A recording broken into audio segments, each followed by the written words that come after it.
Welcome to Your Radiant Spirit, the podcast where art, energy, and inspiration come alive.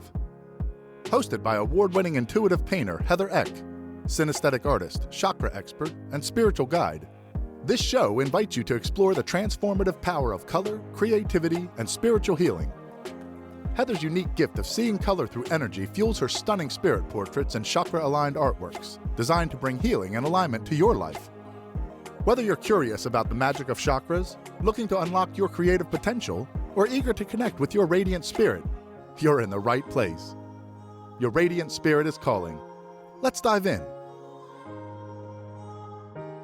Welcome back to Your Radiant Spirit. I'm your host, Heather Eck, and today I have someone really special with me today, Dr. Vasu Tolia. She is an artist who was a doctor before, and her work all centers around healing. So I'm so excited to get to chat with her. She transformed her decades of medical experience into vibrant, healing-focused artwork. After retiring from a distinguished academic career in the field of pediatric gastroenterology and tenured professor, Dr. Tolia channels her passion for wellness through abstract and semi-abstract paintings that explore the mind-body connection. Her artwork serves as visual medicine. I love this, by the way, incorporating themes of resilience, inner strength, and restoration. Each canvas becomes a therapeutic space where viewers are invited to experience emotional release and renewed perspective. Dr. Tolia's unique approach merges scientific precision with intuitive expression, creating pieces that resonate on both intellectual and spiritual levels. She has won many awards, been featured on magazine covers, and interviewed widely on different platforms. Beyond her studio practice, she dedicates her artistic talents to charitable initiatives. She collaborates with healthcare facilities to install healing art in treatment spaces, donates works for fundraising events supporting Children's Health Organization, raising awareness for mental health issues, women empowerment, gender equality, and children with autism. Her artworks provide serenity for families navigating medical challenges, offering comfort during difficult journeys. She's frequently invited as a podcast guest to discuss the realm of emotional and spiritual well-being on principles of neuroarts and how to transition to a successful second career rather than retire. Through her artistic practice and charitable work, she continues her life's mission of fostering holistic health, now healing through color, form, and community connection rather than clinical practice. So, oh my goodness, I am so happy that you said yes to coming on the show. I'm so excited to talk to you. I would love to hear all about you and how you made this amazing transition from the medical world to the art world. Thank you so much, Heather, for inviting me to your show. It's my pleasure and honor to be here because, in some ways, we do similar things. Mm-hmm. Like we both try to heal, but with different kinds of practices. Yeah. And because I have always been a healer, now this realization that art can become very healing, storytelling, and help us develop emotional resilience, which is a great property for leaders, Mm-hmm. propels me to keep on doing this more and more. Well, I'm so happy because your work is beautiful, and I love the way that you talk so openly about the healing energy and the healing nature of art making, and even just looking at art. Can you tell us a little bit about that? Because I know me as an artist, that's part of my business is art that heals, but you actually have the data to back that up, the scientific information to share. So I'd love for you to share that with the listeners. Sure. If we are talking about passive viewing rather than actively making art or participating art in different forms, as you also know, art exists in so many forms beyond just painting and drawing. Yeah. But let's just focus about painting because we do that. Yeah. So whenever you view art, and this is called museum effect. So even if you visit and pass through corridors containing artworks that are healing and inspiring, it just the visualization stimulates, first of all, whenever you see in the back of our head is the visual cortex. Mm-hmm. That's where the transmission is first received, and all this happens in the nanosecond. You look at something and you are wowed. So you can imagine how these connections are so rapid and fast that activates the area in front of our brain called prefrontal complex. And that immediately starts releasing the good, feel good substance called dopamine. And when that is released, it immediately goes and calms centers in the inside of our brain, deep inside, called amygdala and hippocampus, and it takes away the fear and stress factor. So even if you just visit it and not actively participate it, you get all these benefits from doing it. And not only just art, there are other things called mirror neurons and things like that, which are very active when you see movement kind of art like dances and theatrical performances and all that. So there are so many ways that even passive viewing helps you. Yeah. And you and I know how much active viewing makes Yeah. you feel calm and liberated. I love that. I love that. So tell us, were you a creative kid? Did you like art when you were younger, or did you always know you wanted to go into medicine? I didn't have a role model in either of the categories, and I had virtually no exposure to art. Like the first time I drew something might be a little house or a sun or something just by Mhm. myself. But we didn't have art like this when I was studying in school. We were more into like exposure to some dance, and I did participate in Indian folk dance learning and all that, but I really had no exposure to drawing and painting per se. Later, my mother used to come and visit us every year and spend time with me and my children. And while coming here, when the children grew up and were no longer actively engaged with her all the time, she started drawing. And I have so many of her drawings. And now when I look at them, they are such beautiful works of art, like little mini, you know, what you do, the little profile before creating a big piece of art. Yeah. You would do a small sketch kind of a thing. So in retrospect, and I didn't appreciate it then, to be honest with you. I just thought Hmm. mommy is doing it. But now I know that when my mother was doing it, she was just combating being alone, being lonely, and just soothing herself and healing herself, just Hmm. accepting as kids, we all grow up and grandchildren grow up and all, then they are not actively engaged with grandparents all the time. Uh-huh. And that's when now in retrospect, I see it and I am so amazed that I failed to see it then. Oh, wow. So you didn't really have either of those two things in your life, but you set about into decades of of a medical career. Yes. And then at what point did you sort of say, I need a creative outlet? I have to find something to do here. It happened when I actually retired Okay. because I had to fill my space with something. I couldn't have lived in a void of being in lunch clubs and watching movies and all that. I mean, I already belong to a few book clubs and things like that, which is kind of intellectual and nice, but Yeah. that doesn't fill your whole day. Hmm. So I started thinking, and at first I thought of music, but it didn't gel. And Okay. then my husband suggested, why don't you try some drawing and painting? And that's when took some lessons, and it was an arduous journey to take those, become a beginner again when you have Hmm. been at the top of your other profession. It's it's kind of unnerving. Yeah. You are trying to create a new identity, and Yeah.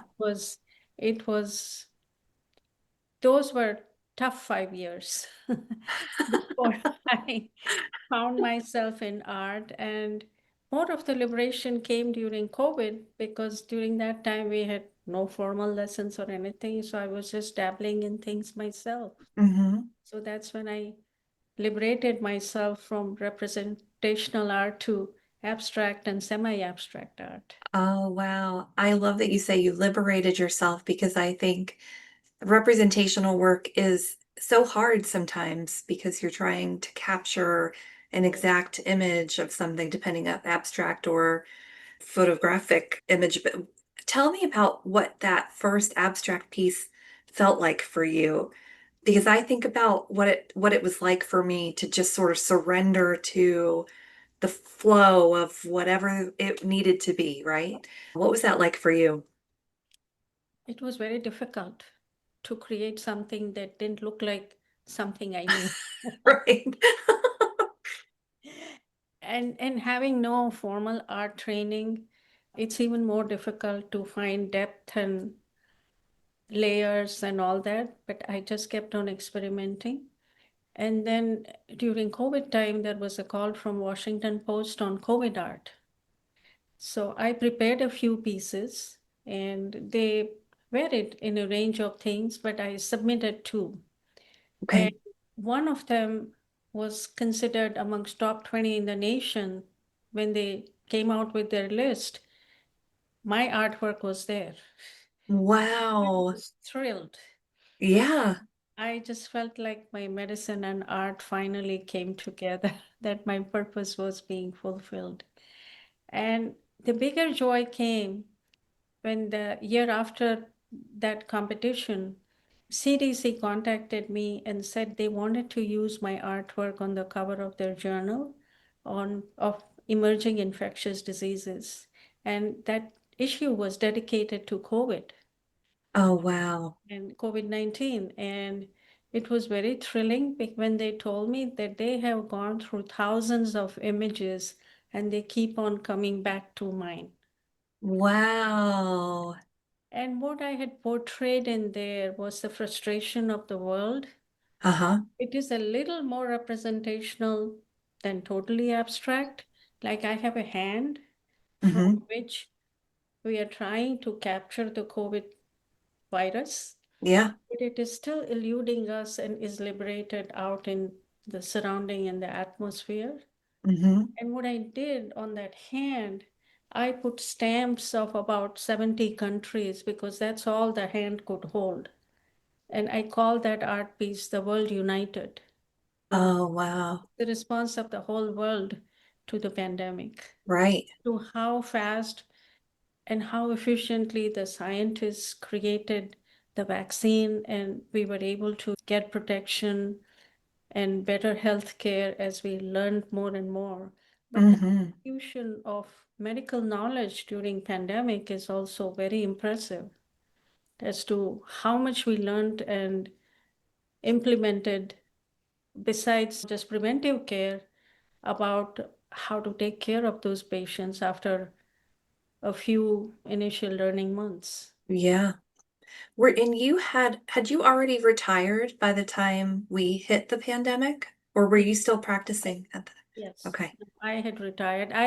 To be honest with you, one of the reasons I had started creating COVID paintings was that my first instinct was to want to go back and help. I'm sure. And because of my age, I would be a high risk person. So Hmm. I couldn't do that. So this was my response by creating COVID art as to how frustrating it was not to be able to do something, but to express it on paper and canvas. Yeah.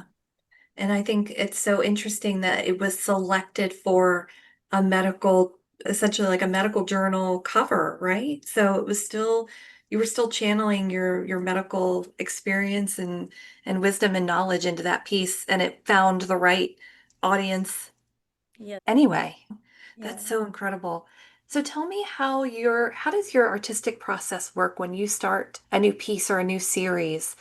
What's your practice for going into the studio and creating? Are you looking for inspiration? Do you go into the studio and let inspiration find you, or do you kind of go in and go, I want to work on a series about blood pressure, or I want to work on a series about this? How does that work for you? There is no lack of inspiration. Actually, I collect a lot of inspiration during my travels and just meeting people or even the events around us. We can't help but be affected by them. Yeah. Because I feel there's that artists, our responsibility is not just to reflect or just react to whatever is happening, but we have to make that reaction gel with the viewers and create a rippling effect in them, that this is how I feel also about this issue. So most of the times I think of only healing topics, but sometimes controversial things happen around us, and it's disturbing at times, and you have to react to it. But most of the times I only think of calming and soothing and inspiring things. Like, I have done several women's series because women's empowerment is very dear to me. Yeah. So I have made figures. In my first series, when I was still doing representational art, I made 24 paintings of women in different stages, like right from being a daughter to a grandmother to all the roles in between, and in different ways, but mostly representational. Then Okay. my recent series 2 years ago, which was called I Am Every Woman, which was based on Chaka Khan's song from 1970, I Am Every Woman. I chose the theme from that. I created more abstract women forms, but also showed them in many different roles. So it all depends on what's going through my mind, but I think of a theme first before I start a series.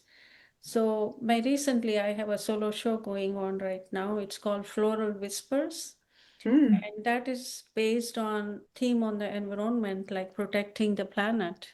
So when I gave my artist talk at the reception for that particular show, I talked about how these, whatever you are seeing is not just a thing of beauty, but it has meaning behind it. Like, that the swamps that hold the water lilies, or areas of the ground where some of these wildflowers and everything flow, they are all under different kinds of pollution exposure and all that. So we have to work towards making the environment more pleasant and not detrimental to the survival of our planet. So that way I think of themes and connect with different causes that mean a lot to me. I love that. And your work is really deeply philanthropic too. You said it's used in healthcare environments and community spaces, and it sounded like too that you also find ways to give back through your art as well. Can you share more about that? Yeah, I really want to be a person who gives back to the community. So what I have done is, some of these missions that I have, one of them is women's empowerment and children with autism, raising mental health awareness, and also protecting the planet. Um, I'm connected with three of the charities related to that, and I'm still seeking connection with some environmental protection agency. So I donate a percentage of the sales from my website to the charity the customer chooses. So that after they make the purchase, I will make a donation to that particular charity. And that makes me feel more fulfilled. And I'm sure it makes the person buying it feel much better, that they are not just beautifying the space, but they are also contributing to a cause. Oh, I love that. I love that. It's both that their purchase supports you as a working artist, and that you, with that purchase, get to support another organization, but they're participating in that too, which is so beautiful. I love that collaboration. That's a brilliant idea. That's a Thank you. really wonderful idea. I was wondering too, like, because of your work as a doctor, are there things that you've learned through your art making about the mind body spirit connection that you maybe didn't fully realize when you were still practicing medicine? Totally. When I was practicing medicine, this traditional, what we know so much about the healing power of art now in last 20-25 years, wasn't even obvious. Like, when Oh. I was practicing medicine, the hallways were not filled with artworks or anything like that. So when I saw patients especially because I was in pediatrics, I saw even the parents suffer when the kids suffered. Yeah. And so we had to heal both, just the patient, but their parents also. And I did it through words and by giving medication and all that, but I felt something was missing. And to be honest with you, until I started to practice art to fill the void that I had felt when I left medicine, clinical medicine, that's when I realized that, hey, this is helping me. I'm so much calmer, better, more inspired, and I'm sure it's doing the same to others. So that's when I started to research more in the neuro arts, and I'm trying to connect with more with that, studying more neuro arts, and trying to create paintings with some of these properties that would be more healing. So on my palette, I would use more blues or earthy colors, but I love the flowers and nature and everything. So I use pastel as well as very vivid colors because I think the colors are also a sort of medicine that people, when they see it, they feel vibrant, energized, inspired, want to look at it again and again. That's what you want to achieve, that whenever they look at it, they get pleasure. And Yeah. not only just that, that when they look at it, they see something different every time so that they want to keep on looking at it again. That's the beauty of an abstract piece too, right? Yes. I love that. You're making me think about too. I read this book a few years ago. I think I've still got it, called Healing Spaces. And it talked about the healing nature of different spaces on a patient's well-being and like the time to healing. And it talked about how if a patient has a window in their room where they can look out and see the trees and the grass and the sky, that that person is more likely to heal faster than a patient who's in a room without any windows. And I always You, thought that that's so fascinating, the way that the body sort of reacts to nature as art, to the things that we get to see that are offering us healing that we're not even always aware of. you're completely right. You're so right with that observation. And nature is the best healer. There is nothing like nature because it's forever new, forever changing. No scene is just static. You look around, turn around, and come back to it, it may have changed, you know. Yeah. So it's always challenging you to look at it with a new eye all the time. And Hmm. to a certain extent, to having a window is also like having a museum effect that we talked about earlier. Yeah. You see something nice, and that gives you pleasure. And Yeah. when you have pleasure, you're going to be less stressed, and maybe your immune system is going to bounce off much better when you are less stressed and help you heal faster in mind and body. That's really beautiful. What impact have you witnessed from installing your healing art in medical settings? Have you gotten any feedback from patients or caregivers about it that you can share? Yeah, sure. They talk about that the colors appeal to them, they make them think of calmness. Like I have a piece called Calm Mm, that was recently purchased by a mother who was going through profound trauma, mm, having lost her son to mental health illness. And what it talks about, I have all shades of blue in it, like starting from turquoise to deep indigo blue.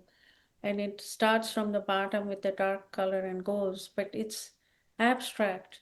So whether you're looking at an ocean, a body of water, or you're looking at a mountain and a sky, you can't discern, except that there is so much to see, but it's very soothing because of the different shades of blue.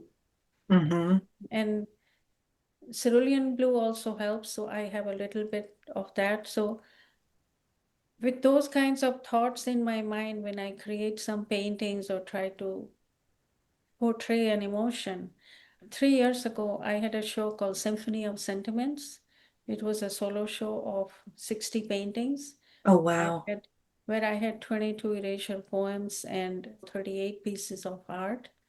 I tried to go through Plutchik's wheel of emotions and studied about it and tried to portray emotions on canvas.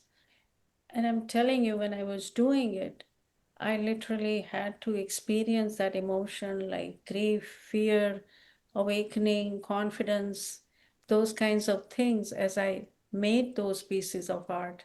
Hmm. So, and sometimes when I didn't like it, when I thought it was done, but it didn't portray it, I might change the name completely because it looked like something different to me. As Mm-hmm. long as it was something I liked, then I thought of what kind of emotion it portrayed to you, and I would change the title.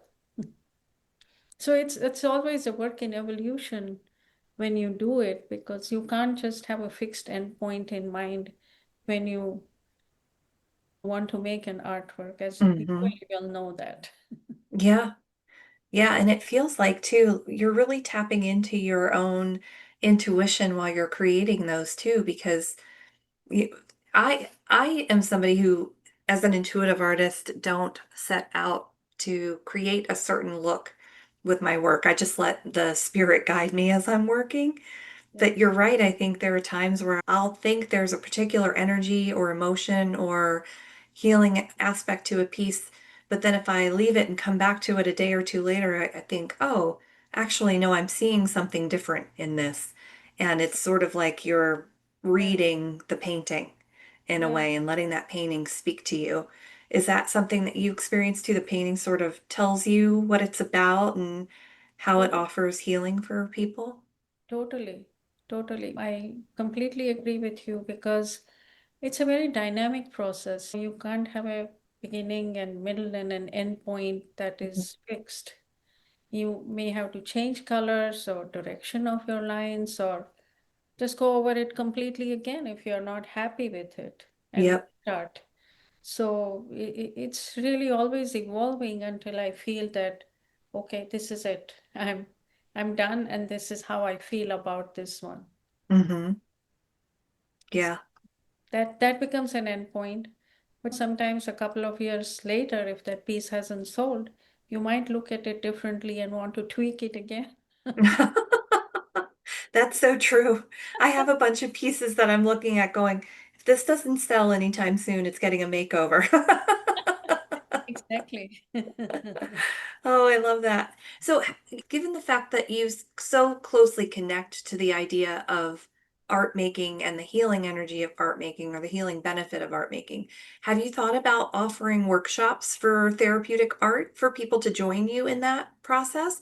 Or do you think you want to remain just you in your studio painting? At present, I am in my studio painting, but Hmm. at the end of this month, I'm talking at a women's entrepreneur conference, and there I'm conducting workshops on mandala making Oh, and also a workshop on a vision board series. So I think maybe this is a pilot, and I will see how it goes and how I feel about doing it hmm. again or on a repetitive basis. So this will be, I have taught medicine all my life because I was a mentor researcher and we had fellows and I had to give them projects like to residents and students also that did research with me. But art is a new field. I still feel like a newbie in this process Hmm. because I haven't started it from the beginning and it's been more intuitive. Hmm. I just want to feel more comfortable. And maybe this pilot workshops will give me an idea about how I should proceed. Yeah, yeah. At the very least, I think it gives you a chance to connect with the collectors and the people who are looking for that Yes, healing from you. I feel like you'll find it inspiring to hear it directly from them. And yes. you've created a beautiful resource for the listeners too, a guide to self-love and transformation. What inspired that offering? Because I feel that nobody's life is just a bed of roses. There are so many thorns all the time. And if we proactively practice some of these things which stimulate the neuroarts mechanism that I mentioned to you that gives us pleasure, no matter what that artwork is or art form that is, right from drawing visual arts to music, dance, knitting, sewing, cooking, whatever person likes to do. It prevents stressful situations. I think it makes you react, or proactively makes you not react to stressful situations so you can handle it better. Mm-hmm. And that's the reason for me to create these kinds of booklets and share with the audiences, so that if they download this and practice that for a week, they will experience some of the things we discussed and maybe practice it in their life daily, so that they can be well equipped to handle stress in their lives. Mm-hmm. I love that. And stress is like the number one root cause of many issues, right? Yeah. Stress, burnout, all these things, maybe we can proactively prevent. Heather, I actually think as a physician that just the way we are becoming so much aware of healthy diets, healthy lifestyle, like doing exercise routinely, needing certain amount of sleep, Mm-hmm. I can see that this kind of art practice in whatever form that appeals to the person becoming a fourth pillar of wellness for prevention. Mm. Wow. Can you imagine being able to prescribe art making as a healing Yes, modality for somebody? yes. I can imagine that, and I think we should certainly start doing it very soon. Yeah. Preventive measure. I think you're right. I think you're right because we're so tethered to our computers and our phones that yesterday I was feeling really grouchy and it occurred to me that I hadn't been outside all day. And I said, "Can we just have dinner outside? Can we just sit on the back deck? I just need to hear some birds." I need to feel the breeze on my skin. And I think that we're so far removed from the natural cycles of our the rise of the sun and the setting of the sun and just the way that nature sort of informs so much of our lives that prescribing nature walks and art making and yoga and meditation are probably major prescriptions that would help a lot of us feel better Let, overall. let me tell you, Heather, that when you experience those kinds of pleasurable things like taking a walk in the nature or sitting outside and eating, like you said, it liberates the same chemicals that I talked about before without going through any kind of medical therapy or meditation. Mm, And when we get there in the studios and keep on working for hours, we get into a flow state yeah. because of those chemicals, those super chemicals that make us feel good are actively being secreted. Hmm. So important. And I think it's something that a lot of us have moved away from, unfortunately, especially recently. If your art could offer us a message of healing for the listeners, what do you think it would want to say to us? Sit back, relax, enjoy, and try to find whatever connects with you in that particular artwork. Mm, And I want them, obviously, they don't experience the same thing I do. hmm. But if it is something different and it creates some positive energy in them, then I think I have done my work as an artist. Because a piece of art without reflection or reaction from a viewer is not really art, right? Unless Hmm. it creates some kind of a positive response, then it's not a good piece of artwork. Themselves and happy and healthy and being in this world. Mm, that's beautiful. I love that. Thank you so much. Can you tell us where the listeners can find your beautiful work? Yes. My website is www.vasutolia.art, and they can download this gift that I have for your audience. And you will be putting it in the show notes, right? Yep, So for sure. so that they can access it from there and practice it. And I hope it gives them a lot of pleasure and peace.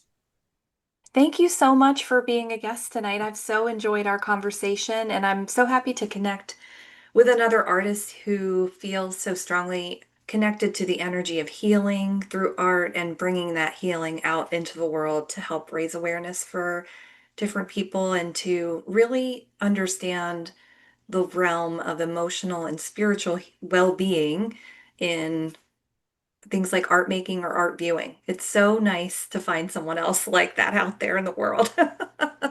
Likewise, Heather, thank you so much for inviting me, and it was a pleasure to explore your art, your message also, and I enjoyed our conversation as an artist to artist. Me too. Thank you so much. Thank you. Thank you for joining us on Your Radiant Spirit. If today's episode lit up your creativity or helped you connect with your inner energy, please leave us a review and share your thoughts. Your feedback helps us spread more light to others. To dive deeper, visit www.heathereck.com for courses, workshops, and custom spirit portraits. And for daily inspiration and behind-the-scenes magic, follow Heather on Instagram at @HeatherEckArtist. Your radiant spirit is calling. Take the next step on your journey. See you next time.